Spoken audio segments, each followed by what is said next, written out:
آج کی تازہ ترین خبروں کے ساتھ میں ہوں RJ نور الایمان۔ سب سے پہلے اہم خبریں۔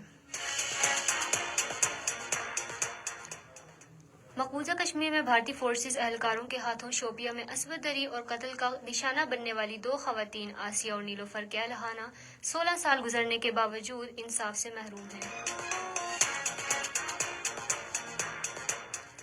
بھارتی فورسز نے مقبوضہ علاقے میں محاصرے اور تلاشی کی کارروائیاں جاری رکھتے ہوئے ضلع شوپیاں میں عرفان بشیر اور عزیز سلامی نامی 2 نوجوان گرفتار کر لیے ہیں۔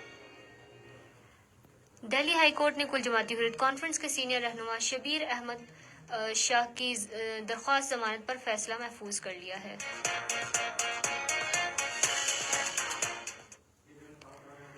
بھارت کے غیر قانون زیر قبضہ جموں کشمیر میں بھارتی فورسز اہلکاروں کے ہاتھوں شوپیاں میں عصمت دری اور قتل کا نشانہ بننے والی 2 خواتین آسیہ اور نیلوفر کے اہلخانہ 16 سال گزرنے کے باوجود انصاف سے محروم ہیں۔ وردی میں ملبوس اہلکاروں نے آسیہ اور نیلوفر کو مئی 2009 کو اغوا کر کے جنسی زیادتی کا نشانہ بنانے کے بعد قتل کیا تھا۔ ان کی لاشیں بعد ازاں ایک ندی سے برآمد ہوئی تھیں۔ KMS کی طرف سے جاری کردہ ایک رپورٹ میں کہا گیا کہ شوپیاں عصمت دری اور قتل کا واقعہ مقبوضہ جموں کشمیر میں بھارتی فوجیوں کی شفافیت کی ایک واضح مثال ہے۔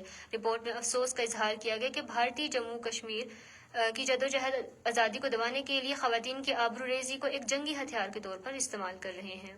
رپورٹ میں کہا گیا کہ مقبوضہ جموں کشمیر میں 1990 کے بعد سے بھارتی فوجیوں کی طرف سے خواتین کی بے حرمتی کے 11,000 سے زائد رپورٹ واقع ہوئے ہیں۔ رپورٹ میں کہا گیا کہ عالمی برادری کو چاہیے کہ وہ مقبوضہ علاقے میں گھناؤنے جرائم پر بھارت کے خلاف کارروائی کرے۔